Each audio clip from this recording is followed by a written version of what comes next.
anna safarana hadza wa twi anna bu'dah. Ya Allah, ringankanlah perjalanan ini, wa twi anna bu'dah, dan dekatkanlah yang jauh ya Allah. Ya.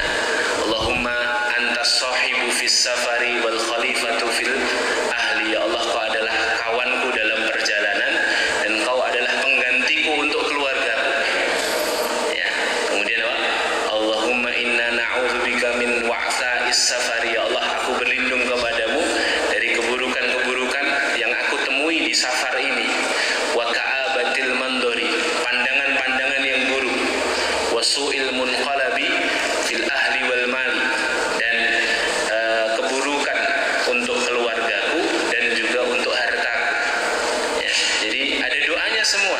Dalam rangka apa? Dalam rangka melibatkan Allah. Saat proses perjalanan juga ada doanya. Apa doanya?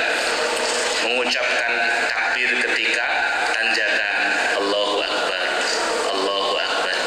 Ketika turunan disunahkan membaca apa? Tasbih, subhanallah, subhanallah. Ya, kemudian memperbanyak doa, karena doa salah satu kondisi seorang hamba itu doanya sangat mustajabah adalah ketika dia bersafar. Dalam rangka apa? Agar selalu mengingat Allah Subhanahu wa Ta'ala. Selain memang dalam kondisi safar itu seseorang dalam kondisi yang berat.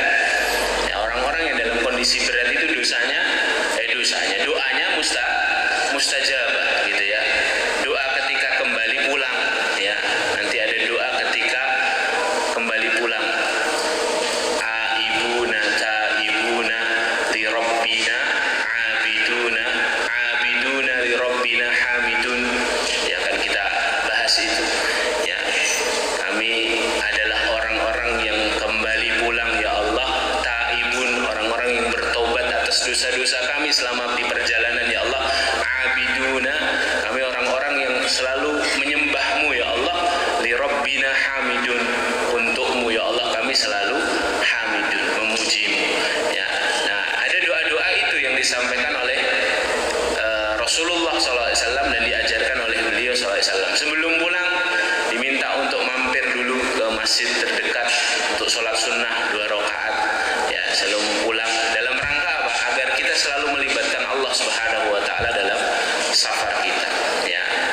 Mengapa? Karena ya tadi, agar safar kita berpahala harus memenuhi 3 syarat. 1, menata niat. 2, melibatkan Allah sebelum, ketika, dan setelah beraktivitas. Kemudian yang ketiga adalah memperhatikan adab. Memperhatikan apa? Adab. Adab apa? Sebelum, ketika, dan setelah bersafar. Kita bagi jadi 3 bagian ya soal adab ini. Kita bahas dulu sebelum safar. Sebelum safar itu adabnya apa saja? Agar apa ini? Sekali lagi, agar tadi ya, kita memenuhi 3 syarat pada safar-safar mubah kita, agar bernilai pahala di sisi Allah Subhanahu wa Ta'ala. Sebelum safar ya, apa adabnya? Para ulama, selain doa-doa ya, doa-doa kita sudah masukkan di poin kedua tadi. Yang pertama kata para ulama adalah menyelesaikan hak orang lain yang masih menjadi tanggungan kita. Jadi kalau kita mau safar, hak-hak orang lain yang masih tertanggung pada diri kita selesaikan. Misalnya hutang, selesaikan hutang kita. Atau kita bawa barangnya orang lain mau ditinggal 2 bulan gitu ya. Nah, maka barangnya dikembalikan dulu ya. Atau diperbarui akadnya. Karena nanti kalau kita sulit dihubungi orangnya, tidak mengira kita orang tidak amanah ya. Jadi perbarui akadnya, ini saya mau pergi tapi barangnya masih saya butuhkan. Saya insya Allah balik lagi 15 hari setelah ini. Nanti saya kembalikan di tanggal sekian. Jadi selesaikan dulu semua hak orang lain yang masih menjadi tanggungan kita. 2 ya, tidak bersafar tanpa mahram. Ya, artinya apa? Bersafar harus dengan mahram ya, harus dengan mahram. Terutama ini para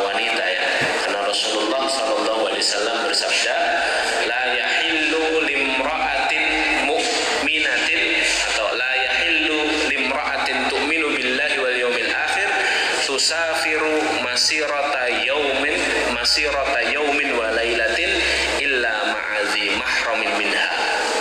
Tidak halal bagi seorang wanita yang beriman kepada Allah dan hari akhir bersafar dengan jarak yaumin wa lailah, sehari semalam, ya, illa ma'adhi mahramin minha, kecuali harus bersama mahramnya. Mahram yang dimaksud di sini adalah mahram, ya, mahram abadi. Mahram abadi itu siapa? Ya ayah, ya saudara laki-laki, ya anak laki-laki, saudara laki-laki sepersusuan dan selanjutnya. Ya, kalau sama suami boleh, suami itu bukan mahram, tapi yang kemudian juga dibahas kalau sama suami maka illah dengan mahram itu kan agar kita terjaga keamanannya, itu sudah terwakili. Mengapa? Karena wanita itu dalam keadaan bersafar lebih lemah daripada dalam keadaan mukim, ya. Butuh ada pelindungnya, butuh ada penolongnya, butuh ada yang menjaga, gitu ya. Butuh ada yang menjaga. Nah, itu sebelum safar. Kemudian yang kedua, yang ketiga, meminta izin orang tua. Kalau masih ada orang tua, adabnya minta izin dulu sama orang tua, minta keridhaan. Ya. Minta keridhaan. 4, menulis wasiat untuk yang ditinggalkan. Tulis wasiat, ini adabnya ya. Terutama wasiat ini hadirin adalah wasiat yang wajib. Wasiat itu terbagi jadi dua. Ada wasiat yang wajib, ada wasiat yang mustahab atau sunnah. Wasiat wajib itu wasiat pesan yang dituliskan oleh seseorang untuk dilakukan sepeninggal dia. Sepeninggal itu maksudnya ketika dia wafat, ya, pada urusan-urusan yang sifatnya berkaitan dengan hak-hak orang lain yang masih menjadi tanggungannya. Nah, itu misalnya bikin wasiat, itu harus ya wasiat. Misalnya Anda seorang bendahara pengajian, itu paling sering itu harus bikin wasiat ya. Karena Anda bawa uang umat kan, Anda harus wasiat, bikin tulis uang yang di rekening ini sekian juta, ini punyanya Al-Husna, ya. Uang yang sekian juta ini amanah anak yatim duafa, ini untuk bangun masjid, begitu ya. Ya, atau Anda punya mudharabah dengan orang lain, Anda punya kerjasama syirkah, kerjasama bisnis dengan orang lain, Anda punya bagian sekian, teman Anda punya bagian sekian, itu ditulis, ya. Bahkan ini bukan hanya ketika safar adabnya, ini juga adab sebelum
termasuk saudaranya setan.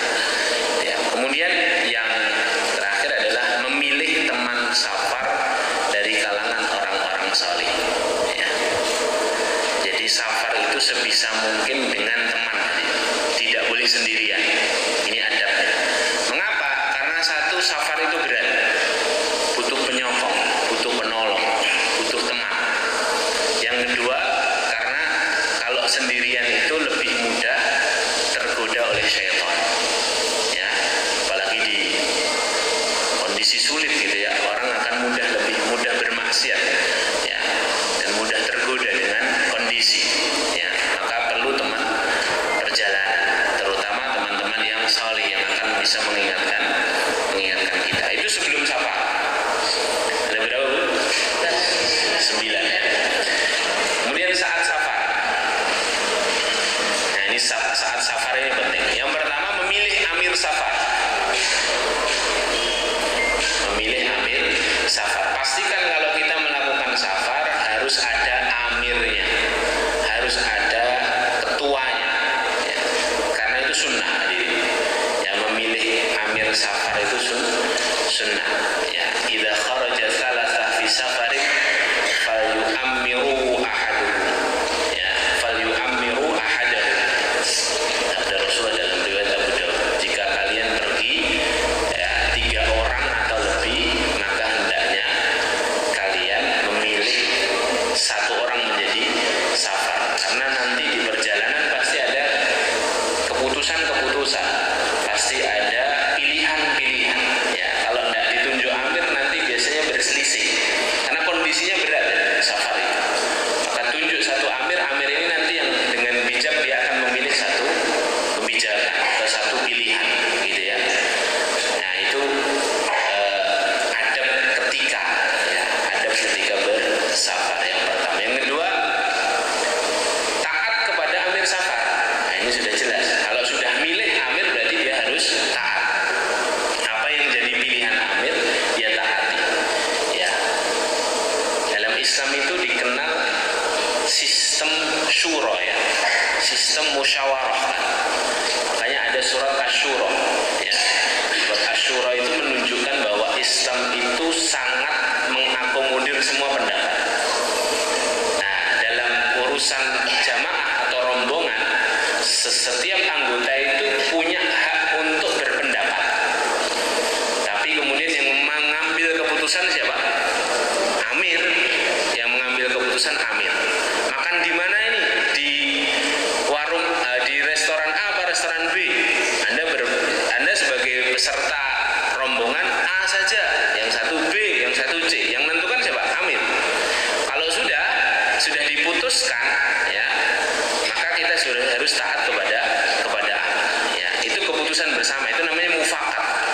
Maka salah satu adab bersyura itu kalau dikasih kesempatan berpendapat, berpendapatlah. Jangan diam.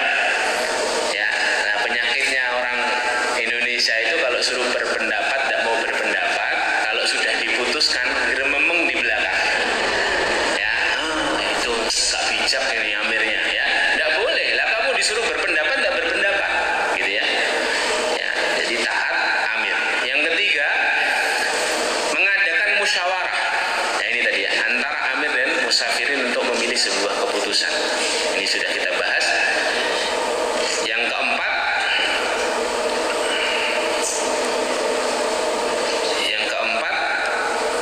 bersafar di pagi hari. Ya, bersafar di pagi hari. Bersafar di pagi hari. Sunnahnya itu safar itu pagi hari.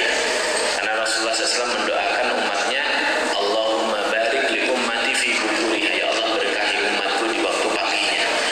Ya, karena lebih barokah dia bersafar di pagi hari.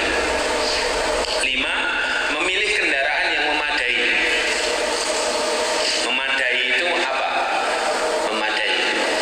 Memadai itu tidak berlebihan, tidak juga sebaliknya. Ya, tidak berlebihan atau sebaliknya. Mau safar ke Sumatera, itu ya cari kendaraan yang memadai. Ya, saya zuhud, saya naik sepeda ontel.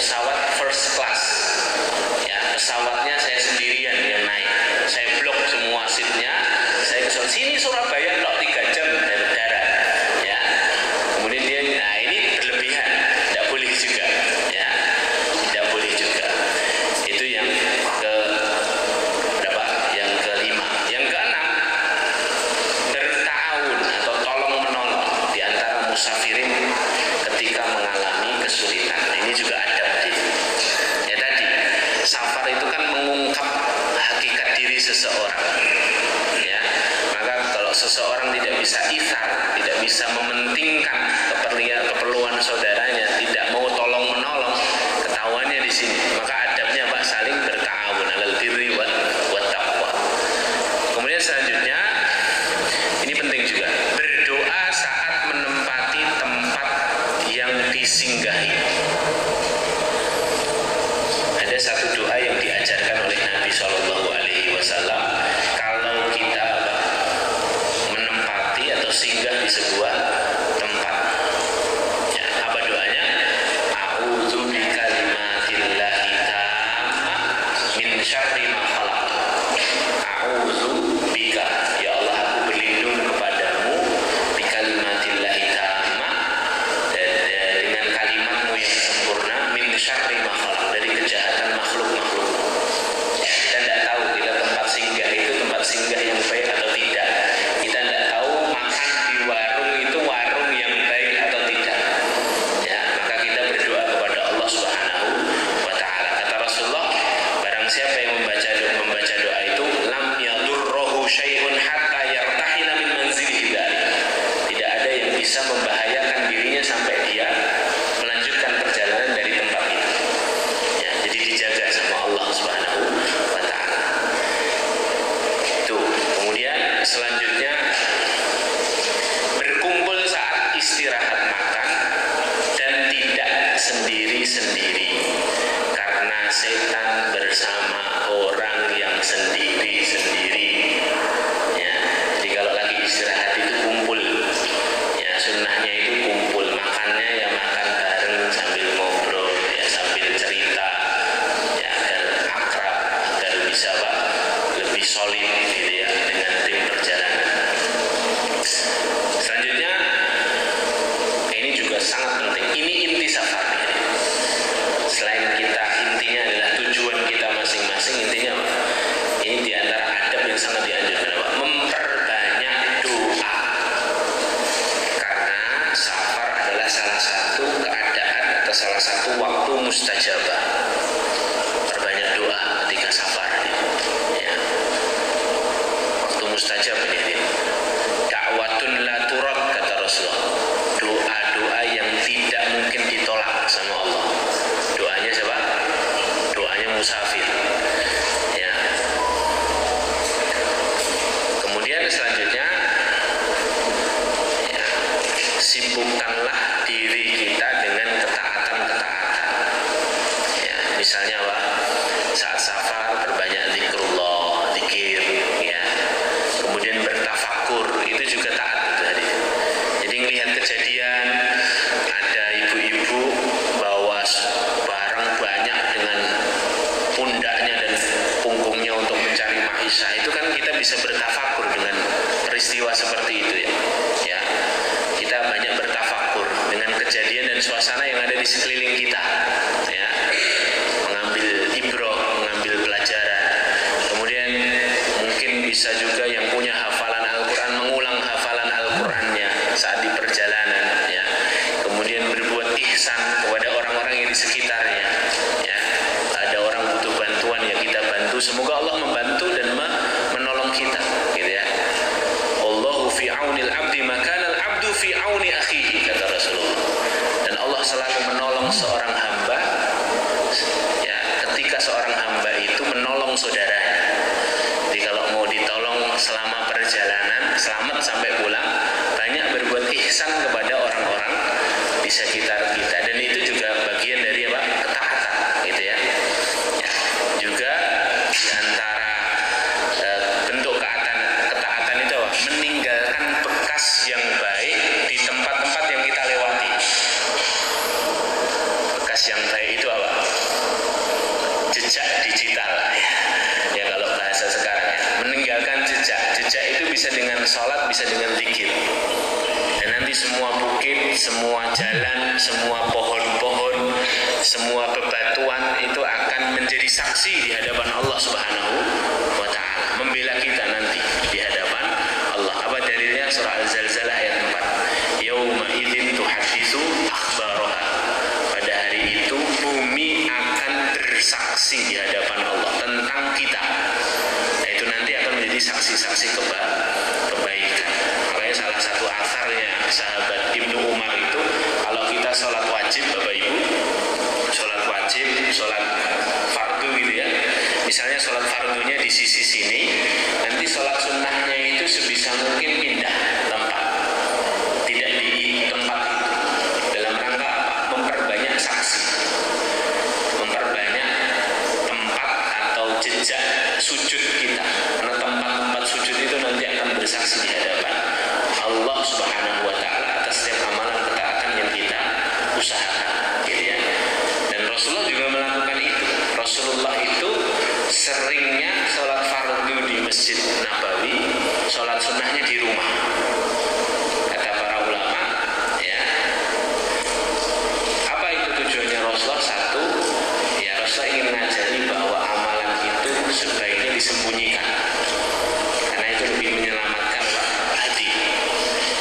10 ya. Ada setelah safar. Satu, ini penting, menghadirkan buah tangan untuk keluarga di rumah. Ya. Ngasih oleh-oleh itu adab. Ya. Menyenangkan orang rumah kan setelah ditinggal sekian lama. Ya. Yang kedua, tidak mengetuk pintu rumah keluarga kita di malam hari. Ya. Jadi ngetuk di malam hari itu nggak beradab. Dalam sebuah hadis Jabir riwayat Muslim, Rasulullah seorang sahabat Jabir ini berkata, "Nah Rasulullah an yatruqa rajulu ahlahu laila."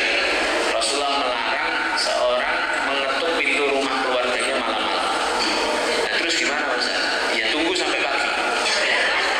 Iya, ini sunnahnya Rasulullah. Ini sunnah yang ditinggalkan. Jadi saya kasih tahu ya adabnya Rasulullah. Rasulullah itu kalau pergi safar sama para sahabat. Ya, Rasulullah itu kalau pergi safar sama para sahabat, berperang atau safar ekspansi dakwah dan lain sebagainya, kalau pulang itu beliau selalu mampir ke Zulhulaifah. Zulhulaifah itu hari ini yang jadi mikot kalau kita umroh dari Madinah, Bir Ali gitu ya. Dan di situ banyak airnya, tempatnya hijau. Rasulullah mampir di situ, bikin tenda di situ, meminta sahabat untuk bermalam di situ. Memerintahkan sahabat untuk cukur-cukur rambut dulu, untuk mandi ganti pakaian di situ.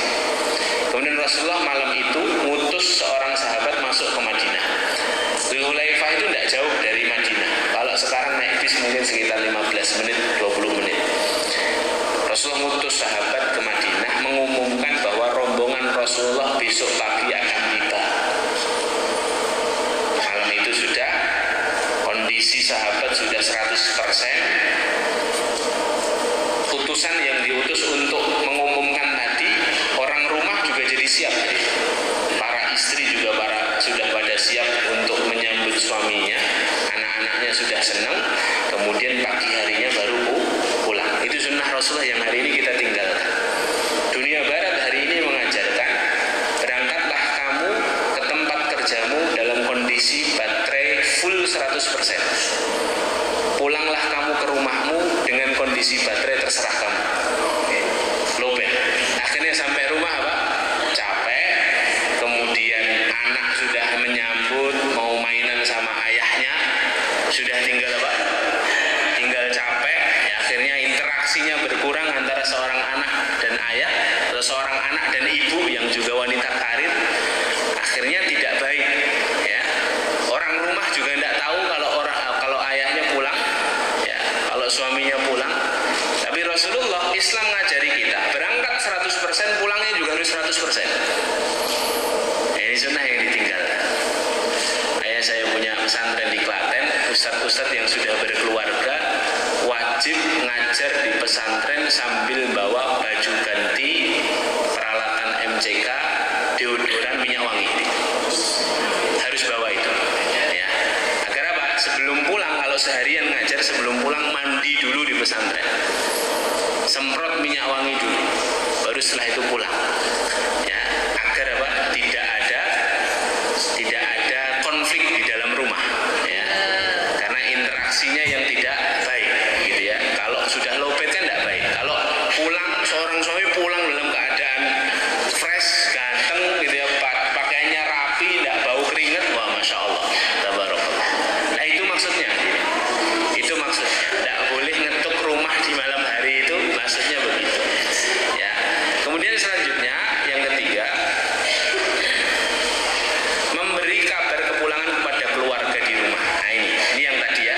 Tapi ini penting. Misalnya Anda safar, Anda kasih tahu dulu orang rumah. Ya nanti sore jam 5 insya Allah sudah sampai Solo. Sampai rumah insya Allah 5:30 misalnya begitu ya. Nah itu agar orang rumah juga siap. Keempat, mampir ke masjid sebelum pulang untuk mengerjakan sholat sunnah. Tapi ini sunnah saja ya. Artinya kalau memang kita benar-benar sudah segera berhajat untuk pulang ya langsung pulang saja. Tapi kalau bisa mampir dulu ke musola atau ke masjid untuk sholat sunnah 2 rakaat, tanda kesyukuran bahwa kita bisa bertemu lagi dengan keluarga kita. Ya. Kemudian ini yang nggak kalah penting, yang kelima,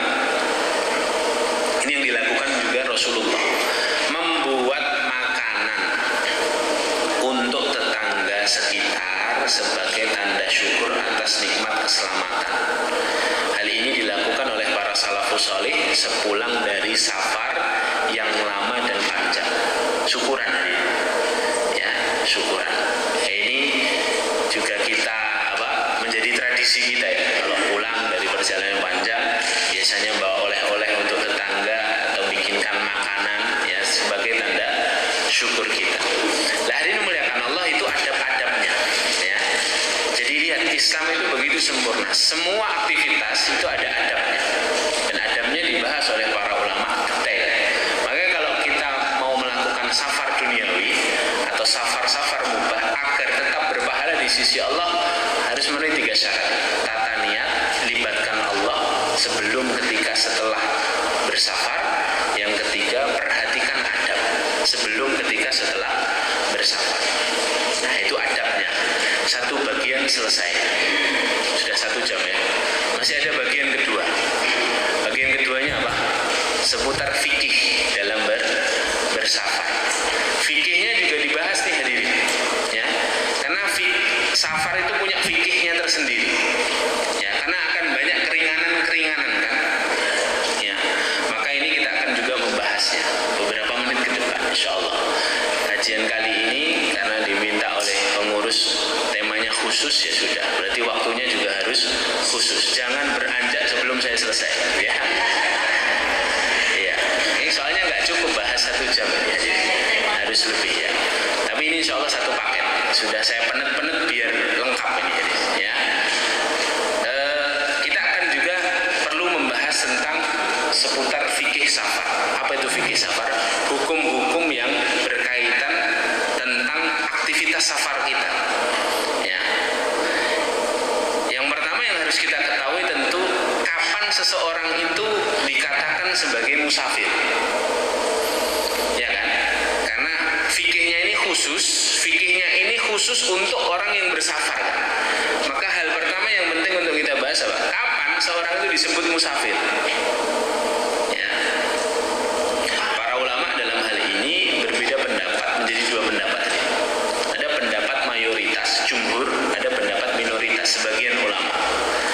Mayoritas ulama mengatakan seorang itu dikatakan musafir jika dia telah melakukan perjalanan sejauh 16 farsah. 16 farsah itu satuan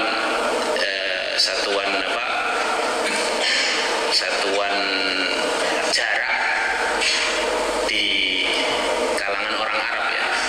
1 farsah itu kata para ulama sekitar 5, sekian kilometer. Berarti kalau 16 berarti sekitar 80-an kilometer. Ya hitung saja kita bulatkan 80 kilometer gitu ya. Jadi kalau orang sudah melakukan perjalanan sejauh 80 kilometer, maka dia sudah layak disebut sebagai musafir. Sebagai musafir. Dalilnya kuat ini. Dalilnya para ulama, hadis perempuan yang keluar harus dengan mahram tadi. La yahillu limra'atin tu'minu billahi wal yawmil akhir tusafiru masirata yaumin wa lailah illa ma'adhi mahramin minha. Ya, tidak halal bagi seorang perempuan yang beriman kepada Allah dan hari akhir bersafar ya, tusafir masirata yaum wa lailah, dalam jarak sehari dan semalam. Para ulama dulu mengukur perjalanan sehari semalam jalan itu 80 km ya. Nah, maka mayoritas ulama mengatakan demikian. Walaupun ada pendapat kedua, sebagian ulama mengatakan musafir, seseorang itu dikatakan musafir itu dikembalikan ke urf daerah masing-masing. Urf itu tradisi, kebiasaan. Orang dikatakan musafir itu tergantung kebiasaannya. Kalau Solo Boyolali itu biasanya kita sebut musafir enggak? Enggak kan? Tapi kalau Solo Wonosobo musafir kan? Atau Solo Surabaya musafir gitu ya. Jadi kembali ke urufnya gitu ya. Kembali ke tradisinya ya, kembali ke tradisinya. Ini juga dalilnya kuat tadi ya. Dalilnya surah An-Nisa ayat 101. Wa idza darabtum fil ardi falaisa 'alaikum junahun an taqsuru minas shalah. Kalau perjalanan di atas muka bumi Allah. Ya, jadi umum ya, perjalanannya nggak ditentukan. Ya, di dalam sebagian riwayat, sebagian ulama ini di pendapat kedua juga berdalil Rasulullah tidak pernah menentukan jarak. Tidak ada dalil secara detail hadis mengatakan sekian baru dikatakan safar, sekian kilometer safar, tidak pernah. Ayat ini juga, wa idza darabtum fil ardi, kalau kalian berpergian di atas muka buminya Allah, kan umum. Maka kalau umum maka dikembalikan kepada urufnya masing-masing, kepada adatnya masing-masing. Falaisa alaikum junahun an taqsuru minas shalah. Maka tidak ada halangan atau tidak ada salah bagi kalian untuk mengqasar salat, kata Allah begitu dalam surah An-Nisa ayat 101. Nah, mana yang kuat di antara kedua ini, wallahu a'lam bishawab, ya. Dua-duanya pendapat yang kuat. Tapi pendapat yang kedua saya lebih condong kepadanya, ya, dan beberapa ulama lebih condong kepada pendapat yang kedua ini. Kembalikan kepada urufnya masing-masing. Bahkan bukan hanya uruf masing-masing, tapi kembalikan ke definisi safar itu kepada setiap orang. Misalnya bagi seorang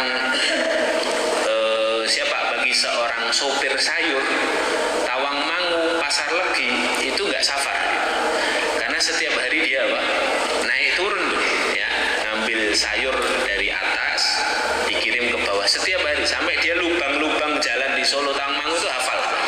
Mungkin subuh-subuh sambil merem itu bisa nginggati lubang itu, karena sudah saking hafalnya, sudah 25 tahun dia kerja sebagai sopir. Nah, yang kayak gini tidak bisa disebutkan safar, sebut nama safar. Solo Jogja itu kan tidak ada 80 km ya, hanya sekitar 60-an kilometer, ya. Tapi bagi seorang ibu yang hariannya rutinitasnya di rumah terus, tidak pernah diajak pergi sama suaminya, ya, sekali pergi, Bu, ayo kita piknik ke Tawangmangu. Wah, Tawangmangu itu sudah kayak jauh sekali, ya. Maka dia harus menyiapkan bekal, dia harus bawa ini, bawa itu. Maka bagi dia adalah safar, gitu ya. Bagi dia adalah safar. Ke Jogja juga bagi dia adalah safar. Jadi ada perbedaan ulama, ya. Tapi walaupun juga kenapa ulama menentukan 80 km, 16 farsah tadi juga untuk memberikan satu ketegasan, terutama kepada orang-orang awam, agar tidak bermudah-mudah soal urusan ini. Ya, nanti pindah kota loh, saya rumahnya ngeruki Sukoharjo, sekarang udah di masjid kota, sudah pindah kota, ini berarti safar. Nah, nanti ada orang-orang yang begitu itu, ya, maka ditentukan 80 km, gitu ya. Nah, ini yang pertama. Kemudian yang kedua, kapan seseorang sudah boleh melakukan keringanan safar, misalnya kosong, ya, sudah boleh itu sejak kapan? Ya. Para ulama berbeda pendapat dalam masalah ini. Ada yang mengatakan sejak kita naik kendaraan, sejak naik mobil, sejak naik motor, itulah sudah boleh melakukan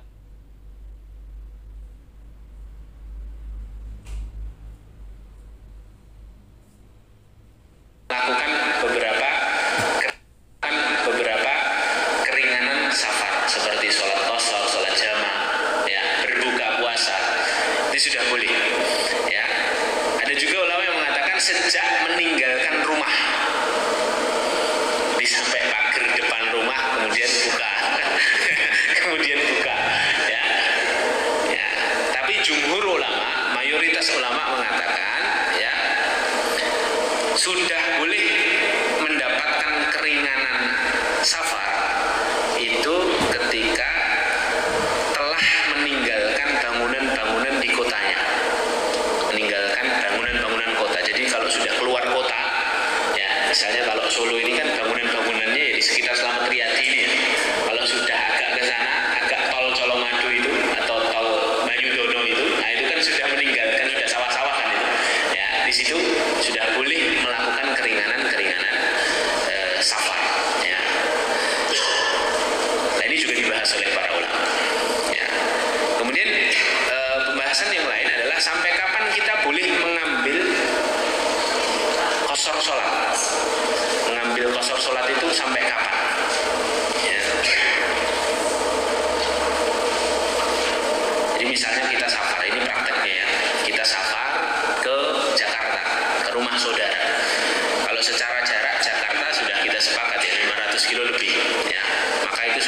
termasuk musafir. Nah, permasalahannya adalah kita boleh ngosor sholat, ya. Sebab qasar itu kan safar kan. Fa idza darabtum fil ardi fala junaha alaikum falaisa alaikum junahun an taqsuru minas shalah. Maka kamu boleh berqasar, kata Allah kan begitu di An-Nisa 101 tadi. Nah, itu sampai kapan bolehnya? Para ulama memberikan dua kategori. Kategori yang pertama, jika berpindah-pindah tidak menetap. Misalnya ke Jakarta, tapi Jakartanya itu tidak tetap. Hari pertama di Jakarta Utara, hari kedua di Jakarta Selatan, hari ketiga Tangerang, hari keempat ke Banten, gitu ya. Karena memang saudaranya banyak gitu ya. Ya, berpindah-pindah dan tidak menetap, tidak mukim, maka tidak ada batasan. Tidak ada batasan. Ya. Tapi jika menetap, nah ini kategori yang kedua. Jika menetap tadi ya, sampai Jakarta, di Jakarta Selatan, di Ragunan, ya, saudara ada yang tinggal di daerah Ragunan, tinggal di situ. Kalau kurang dari 4 hari,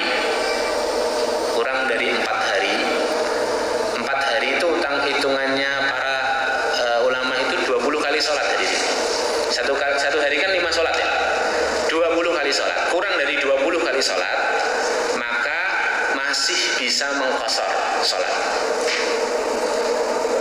Ya, jadi kalau kita menetap satu kurang dari 4 hari atau 20 kali sholat, boleh kok qasar. Misalnya Senin ya, Senin subuh sampai Jakarta, sudah sampai tujuan. Nah, kemudian Anda pergi, sudah buat schedule kan, buat rencana, pulang nanti silaturahim di Jakarta itu hanya butuh waktu 3 hari misalnya. Rabu malam ba'da Isya, Anda sudah terjadwal kereta dari Gambir ke Solo, sudah beli tiket. Berarti kan kurang dari berapa? 20 kali sholat kan? Baru berapa sholat? 15 kali sholat. Berarti kalau sudah jelas seperti itu, Anda safarnya menetapnya tidak sampai 4 hari, maka itu boleh qasar. Jadi selama 3 hari itu kita boleh kok qasar sholat. Ini kita baru bahas qasar ya, belum bahas jamaah ya. Qasar itu boleh meringkas sholat yang 4 rakaat jadi 2 rakaat. Jadi subuh Senin 2 rakaat. Duhur nanti kita boleh sholat hanya 2 rakaat saja, karena itu bentuk keringanan seorang musafir. Ya, lah. Yang kedua, kalau lebih dari 4 hari, sudah jelas Senin pagi sampai Jakarta, kemudian kita punya rencana menetap di rumah, misalnya di rumah kakak kita, itu 2 pekan gitu ya. Baru beli tiket pulang itu 2 pekan setelahnya. Nah, kondisi seperti ini ketika sudah mendarat subuh di rumah kakak kita, itu sudah tidak boleh qasar tadi. Sholatnya harus itmam, harus lengkap. Kenapa? Sudah jelas Anda mau mukim di situ. Ya. Paham ya? Kemudian yang ketiga, ada kondisi ketiga. Tidak jelas kapan pulang. Bang Toyib, ya. Tidak jelas kapan pulang. Ya. Artinya apa? Anda memang punya hajat di rumah kakak. Kakak misalnya sedang dapat musibah gitu ya. Perlu Anda sebagai adiknya untuk bantu-bantu masalahnya, ngurus ini, ngurus itu begitu ya. Dan Anda baru beli tiket berangkat saja. Pulangnya belum jelas ya. Kalau pulangnya belum jelas, maka dihukumi oleh para ulama tetap dia seorang musafir. Dia tetap sebagai musafir dan dia boleh mengqasar sholatnya. Nah, kesimpulan para ulama seperti ini memang tidak ada dalilnya. Dalilnya semua dikembalikan ke uruf, ke kebiasaan, ke adat yang dialami oleh para ulama, pengalaman para salafus saleh ya. Pernah kejadian para sahabat itu di satu daerah ketika mereka bersafar, ada daerah namanya Roma Hurmus. Ya, para sahabat itu ketika melakukan ekspansi jihad dan ekspansi dakwah di Roma Hurmus itu, mereka mengqasar sampai 7 bulan. Kenapa kok qasarnya sampai 7 bulan? Karena ya tadi tidak jelas menetap atau lanjut, berpindah-pindah gitu ya. Ya, ada juga di zaman tabi'in ya,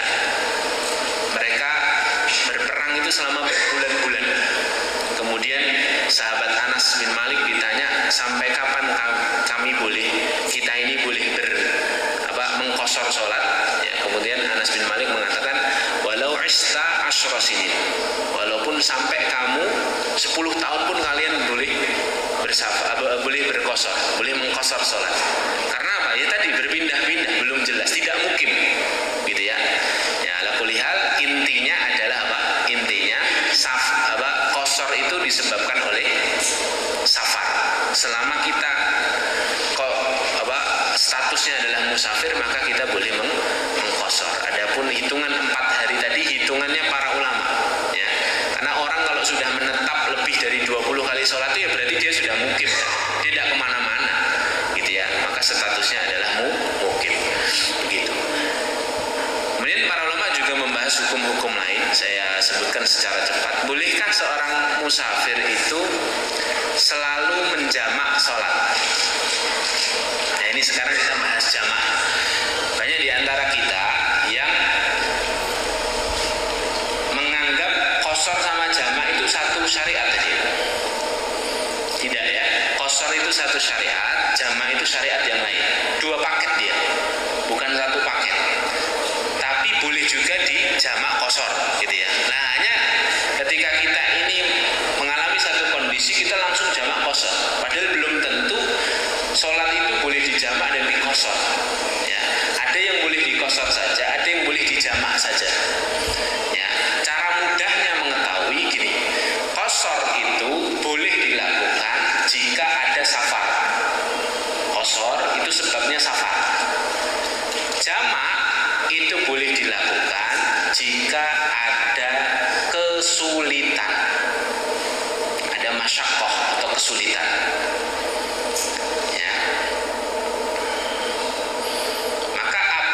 Musafir itu boleh selalu menjamak sholat, ya. Jawabannya ya tadi, jika perjalanannya berat boleh. Tapi kalau dia musafir tapi dia menetap, tidak boleh, dia boleh qasar saja, ya. Dia misalnya tadi ya, yang kasus berangkat Senin pulang Rabu itu kan dia menetap di rumah kakaknya, tapi dia musafir bukan? Musafir. Dalam kondisi seperti itu dia boleh jamak? Tidak boleh, karena tidak berat, sudah di rumah kakak, sudah makan enak, tidur enak, ya kan? Sudah menetap. Maka sebabnya jamak itu adalah masyaqqah atau berat. Nah, ada 4 kondisi berarti kalau begitu. Ada kalanya orang itu boleh mengqasar tapi tidak boleh menjamak. Kapan? Ya kayak tadi itu. Kayak saya punya jadwal sebulan sekali ngisi di Jakarta, Bapak Ibu. Sama panitia dibelikan tiket pesawat. Berangkat saya turun di CGK, turun di Cengkareng. Turun, perjalanan saya dari Cengkareng ke tempat ngisi itu tidak sampai 1 jam. Artinya kalau saya ini jenengan udah sampai masjid tuh, ya. Terus setelah salam, sholat maghrib selesai, biasanya imam suruh naik lagi, tunjuk muadzin untuk iqamah, kemudian sholat lagi. Sholatnya berapa rakaat? 2 apa 4? 3 kan maghrib. Sholat isya'nya berapa rakaat? Kenapa tidak 2? Karena tidak boleh qasar. Qasar itu hanya dilakukan ketika safar. Anda tidak safar, tapi Anda menemui kesulitan. Ini keringanan syariat. Biar Anda nanti isya'nya tidak kesulitan berangkat ke masjid. Makanya kemudian dijamak dengan 4 rakaat. Paham Ji? Sudah paham belum? Sudah paham, ya. Itu kondisi kedua.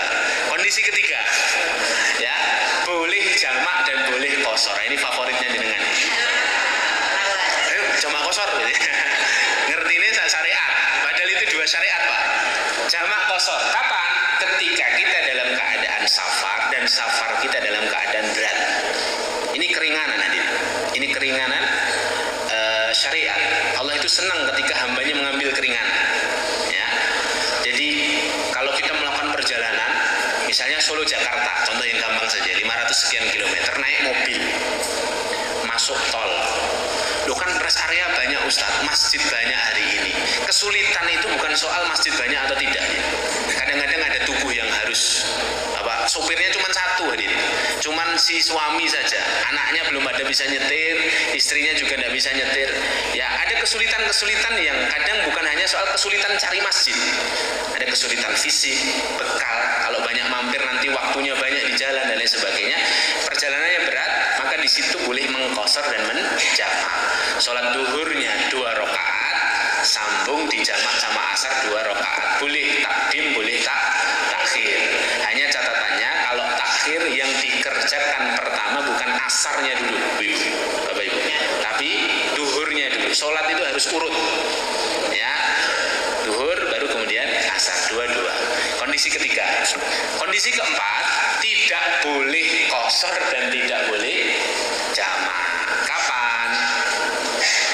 Kapan Bu tidak boleh qashar dan tidak boleh jamak? Iya, kembali ke rumus awal. Qashar itu sebabnya safar, jamak itu sebabnya sulit, berat. Kalau Anda tidak safar mukim kayak sekarang ini, dan Anda tidak merasa berat dan sulit seperti sekarang kita ini, kita tidak boleh qashar jamak. Nanti sholat duhur tidak boleh 2 rakaat, harus 4 rakaat. Baik. Kemudian hukum yang lain. Kapan musafir boleh berbuka puasa? Musafir boleh berbuka puasa dengan atau ketika memenuhi 2 syarat. Syarat pertama, safarnya adalah safar yang panjang. Safar yang panjang itu yang tadi ya, 16 farsah itu ya, 80 kilo ke atas ya. Dan safarnya minimal adalah safar yang mubah. Memang safar ada hukumnya ada berapa Ustaz? Safar hukumnya ada 5 sama. Hukum itu kan dari dulu 5 ya. Wajib, sunnah, mubah, makruh, haram. Minimal kalau mau buka puasa minimal harus safar mubah. Safar mubah itu contohnya apa? Safar untuk berdagang, safar keluar kota untuk kulaan barang. Safar sunnah boleh untuk berbuka puasa. Misalnya safar untuk silaturahim tadi ya, silaturahim. Atau safar wajib. Safar wajib itu juga boleh untuk apa? Untuk berbuka. Safar wajib itu contohnya apa? Safar haji, safar untuk bayar utang. Kan wajib tuh bayar utang, ya. Itu boleh berbuka, ya. Nah, tapi kalau safar makruh sama safar haram enggak boleh. Ya. Safar makruh itu apa? Di antaranya kata para ulama safar kondisi sendirian, enggak bawa mahram, itu hukumnya makruh kan. Atau safar haram, safar untuk judi. Jadi mau ke Jakarta, mau datang ke kasino untuk judi. Wah, karena saya safar, saya buka puasa. Sudah dia tidak puasa, dia judi pula, ya. Ya. Jadi tidak masuk syarat gitu ya, tidak masuk syarat. Yang kedua, hukum-hukum lain ya. Kemudian di antara yang lain juga, apakah musafir laki-laki wajib sholat berjamaah di masjid? Ya, musafir tadi ya, sampai di rumah kakak, kemudian kita di Jakarta, mungkin beberapa hari, apakah wajib sholat berjamaah? Laki-laki kan minimal itu sholat berjamaah hukumnya sunnah muakkad kan kalau untuk laki-laki. Sebagian ulama mengatakan wajib hukumnya, ya. Para ulama mengatakan jika dia menetap maka wajib, walaupun wajibnya tidak seperti wajibnya orang mukim. Artinya kalau dia dalam kondisi fisik yang tidak prima, tidak fit, dia boleh sholat di rumah, gitu ya. Tapi kalau dia melakukan perjalanan maka tidak wajib. Begitu juga dalam urusan sholat Jumat. Sholat Jumat kalau dia menetap, ya misalnya sudah 2 hari di rumah kakak kok pas hari Jumat, maka itu dia wajib. Tapi kalau dia berpindah-pindah tidak menetap, maka tidak wajib, ya, tidak wajib. Dia bisa mengganti dengan sholat zuhur, ya. Kemudian di antara yang lain juga yang harus sekalian kita bahas, ya. Ini penting ya. Bolehkah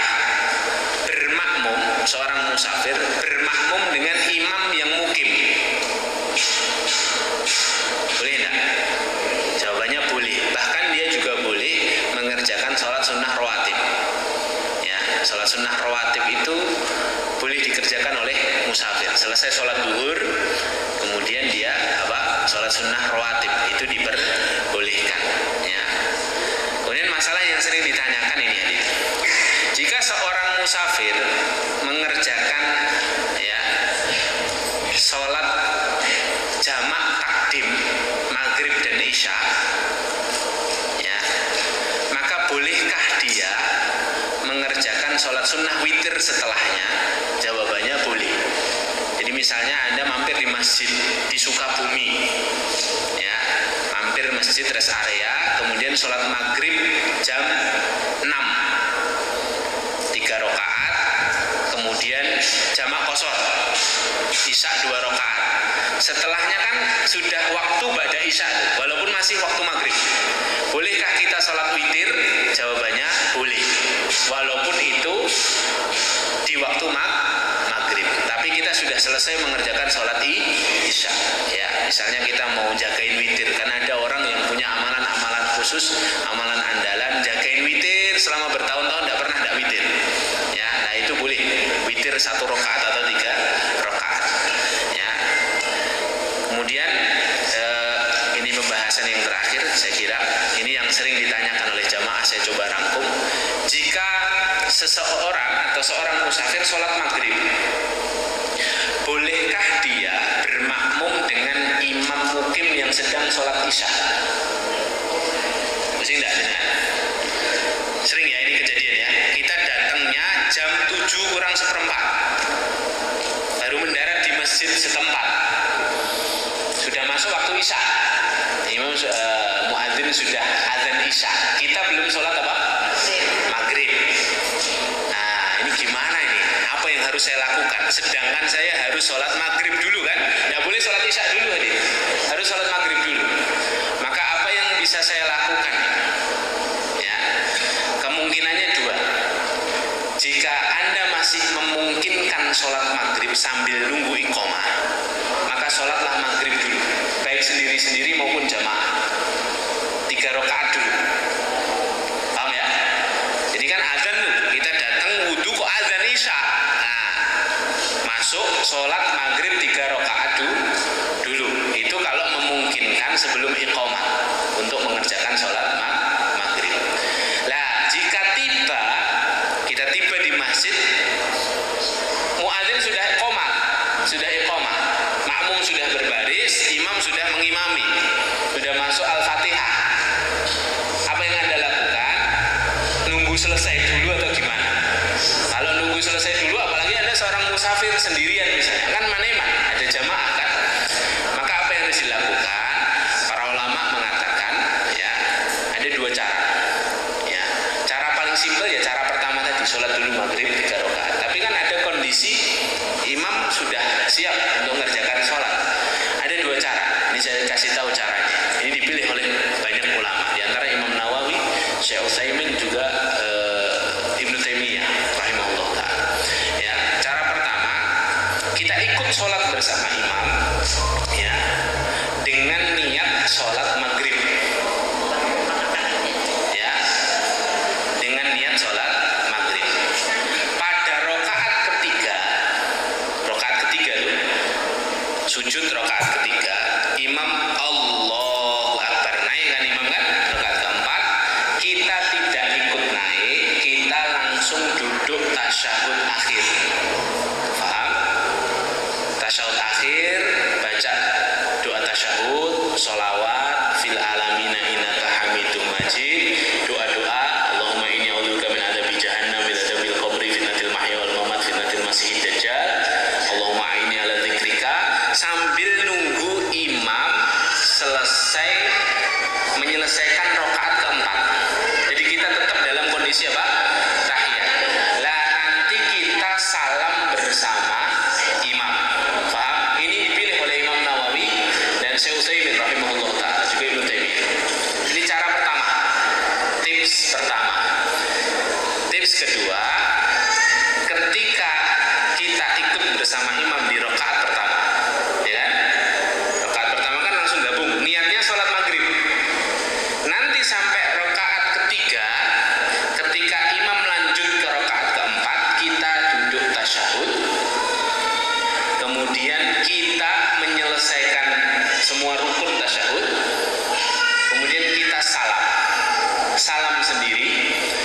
kemudian kita segera naik untuk mengikuti rokaat keempat imam dengan niat sholat apa? Isya di rokaat pertama. Nanti imam sudah salam, kita nambah tiga atau nambah dua, tergantung ada kesulitan atau tidak. Kalau ada kesulitan berarti tambah satu lagi, kan dikosor kan?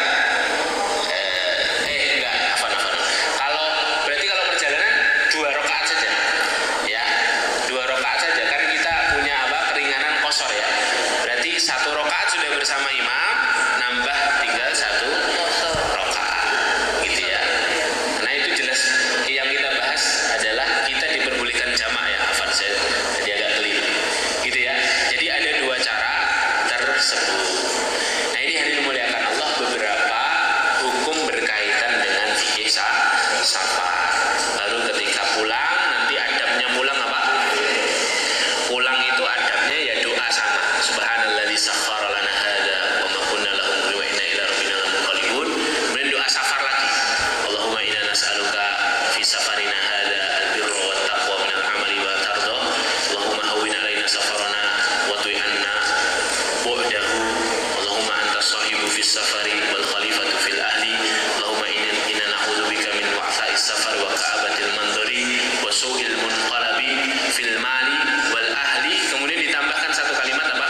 Aibuna taibun abiduna li rabbina hamidun. Ya, setelah itu pulang. Ya, kalau sudah sampai rumah, kalau mau sholat sunnah 2 rakaat dulu dipersilahkan, tapi kalau berat boleh langsung pulang ke rumah. Itu hadirin muliakan Allah. Ada satu yang tertinggal tadi ya di awal, mendoakan orang yang ditinggal. Itu ada doanya. Doanya apa? Astaudiukumullahu alladzi la tadi'u wada'ihu. Aku titipkan engkau kepada Allah, zat yang tidak pernah hilang barang titipannya, tidak pernah menyia-nyiakan barang titipannya. Kemudian orang yang di rumah doakan orang yang mau berpergian dengan doa apa? Astaudiullaha dinaka wa amanataka wa khawatima amalika. Aku titipkan Allah, ketitipkan kepada Allah agamamu, amanah-amanahmu. Karena orang ya semuanya harus dititipkan ke Allah ya. Apalagi safar itu kan agama seseorang itu tertawan kalau lagi safar tadi.